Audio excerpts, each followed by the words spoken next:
प्रियकराने फोनवर ब्लॉक केल्याच्या रागातून आणि नैराश्यातून एका 20 वर्षीय तरुणीने चालत्या लोकल ट्रेनमधून वाशी खाडीत उडी मारून आत्महत्याचा प्रयत्न केलाय। ही खळबळजनक घटना घडली। सुदैवानं वेळीच देवदूतासारख्या धावून आलेल्या मच्छीमारांमुळे या तरुणीचे प्राण वाचलेले आहेत। मिळालेल्या माहितीनुसार संबंधित तरुणी चेंबूरची रहिवासी असून ती हार्बर लाईनच्या लोकलने प्रवास करत होती।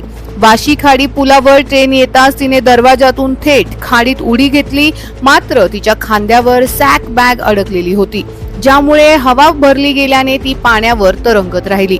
वाशी गावातील मच्छीमार महेश सुतार आणि त्यांच्या सहकाऱ्यांनी तरुणीला पाण्यात पडताना पाहिलं। त्यांनी क्षणाचाही विलंब न लावता आपली बोट त्या दिशेला वळवली आणि बुडणाऱ्या तरुणीला सुखरूप बाहेर काढलं। या साहसी कामगिरीमुळे तरुणीचे प्राण वाचले असून तिची प्रकृती आता स्थिर आहे। परिवर्तन न्यूज, आवाज जनतेचा।